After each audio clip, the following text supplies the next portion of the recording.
Hello दोस्तों, स्वागत है आपका एक और नए वीडियो में। आज के सेशन में हमें सीखना है महाजनपदों का उदय, यानी प्राचीन काल में जब सभ्यताएं, ब्राह्मण, क्षत्रिय, आरण्यक, उपनिषद जब सारे ग्रंथ आ गए, उसके बाद से 16 महाजनपदों का उदय हुआ था। वो कहां से मिला था? तो हम जानते हैं जब 6वीं शताब्दी में भारतवर्ष क्या था, 16 महाजनपदों में विभाजित था। भारत में एक सिक्का चला करता था जिसका नाम था आहत सिक्के। कौन सा सिक्का? आहत सिक्का, जो इसी काल से मिला हुआ था। इस काल में यानी जब 16 महाजनपदों का निर्माण हुआ था, उस समय पालिशदार मृतभांड का मतलब होता है मिट्टी का बर्तन। कैसा? मिट्टी का बर्तन, काली पालिश वाला। कौन वाला? काली पालिश किए हुए मृतभांड प्रचलित थे इस काल में।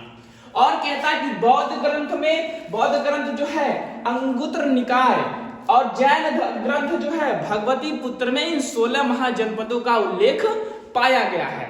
इसमें बताया गया है कि 14 जो थे वो राजतंत्रात्मक थे, यानी इस पर राजाओं का शासन था, और 2 महाजनपद जो ऐसे थे जिसपे गणतांत्रिक राज्य चलता था, यानी लोगों के द्वारा वहां पर शासन व्यवस्था चलाई जाती थी। तो कौन कौन सा वो 2 राज्य था? वज्र और मल्ल। ये दोनों राज्यों में गणतांत्रिक शासन थी और 14 महाजनपदों में क्या था? राजतंत्रात्मक शासन प्रचलित था। अब चलिए हम जानते हैं बारी बारी से एक एक महाजनपद का नाम और उसकी राजधानी क्या थी। जनपद बनाने का मतलब ये होता है कि अगर मान लीजिए कोई सिटी हो तो उसका व्यापार कहाँ पर किया जाए अच्छे तरीके से। जैसे भारत की राजधानी दिल्ली है, तो दिल्ली से हमारा भारत का सर्वोच्च काम, जो भी काम होता है सारा दिल्ली में होता है। उस प्रकार से धीरे धीरे छोटे छोटे राज्यों में भारत को विभाजित कर दिया गया, 28 राज्यों में। तो हर राज्य की क्या बनाई गई? राजधानी, ताकि राजधानी पे सारा काम उस राज्य का किया जा सके। इसलिए 16 महाजनपदों का जब निर्माण किया गया था तो सबकी राजधानी बनाई गई थी। तो पहला राज्य कौन था? काशी। काशी का राजधानी कहाँ था? बनारस। सब लोग जानते हैं वाराणसी। कौशल देश कहा जाता है कि कौशल, श्रीवस्ती, बुद्ध जी जब निकले थे तो श्रीवस्ती गए थे। श्रीवस्ती किसे कहेंगे? अयोध्या, जहां भगवान रामचंद्र जी का जन्म हुआ है। अंगराज का चंपा। मगध की राजधानी गिरिवराज। आप लोग कहानी पढ़े थे, मगध के एक राजा थे, चले गए थे वहां, मगध भी गए थे बुद्ध भगवान। राजगिरी, जहां पर उन्होंने अपना बौद्ध संगीति भी किया था। ठीक है।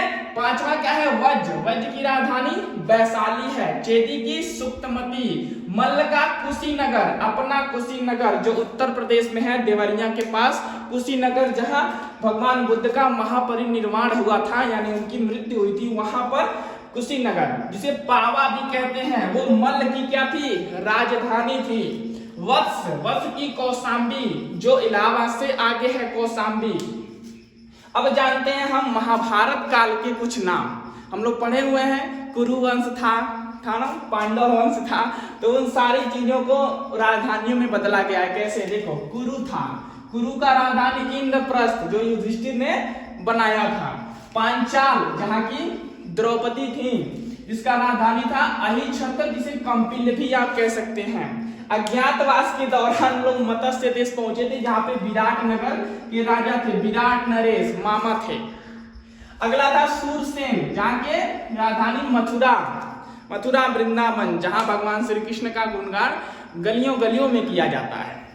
अगला अस्मक की राजधानी थी पैठन पोतन, जिसे प्रतिष्ठान कहते हैं। अगला था अवंती, बाहुबली सीन में याद करिए, अवंतिया तमन्ना भाटिया की, जो माहिष्मती साम्राज्य में देवसेना को छुड़ाना चाहती थी। माहिष्मती राजमाता शिवगामी वाला, जिसकी राजधानी थी उज्जैनी। माहिष्मती का ये अवंती की राजधानी। अगला था गांधार नरेश, मामा शकुनी गांधार के थे, उसकी राजधानी तक्षशिला। महाभारत में बहुत अहम भूमिका बेचारे निभाए थे। अगला था कंबोज की राजधानी थी हाटक। तो ये था आपके सामने 16 महाजनपद। 16 महाजनपदों का विभाजन कैसे हुआ, कहां से आया है। आहत सिक्के इसी काल के थे। काले पालिशदार मृतभांड यहाँ प्रचलित थे। 14 राजतंत्रात्मक थे और 2 राज्य क्या थे? गणतंत्रात्मक थे, जिसमें लोगों के द्वारा शासन व्यवस्था चलाई जाती थी। हमारा देश क्या है? गणतंत्रात्मक है। यहाँ पे लोग क्या करते हैं? चुनाव करते हैं, वोट करते हैं, हमें संवैधानिक अधिकार मिला, इसलिए हम गणतंत्रात्मक हैं। तो इन दोनों राज्यों में संवैधानिक अधिकार लोगों को दिया गया था। और राजतंत्रात्मक का मतलब होता है कि वो क्या करेंगे, राजा जो कहेगा वही उनको बात मानना पड़ेगा। ठीक है, मिलते हैं अगले वीडियो में, तब तक के लिए जय हिंद, वंदे मातरम, भारत माता की जय।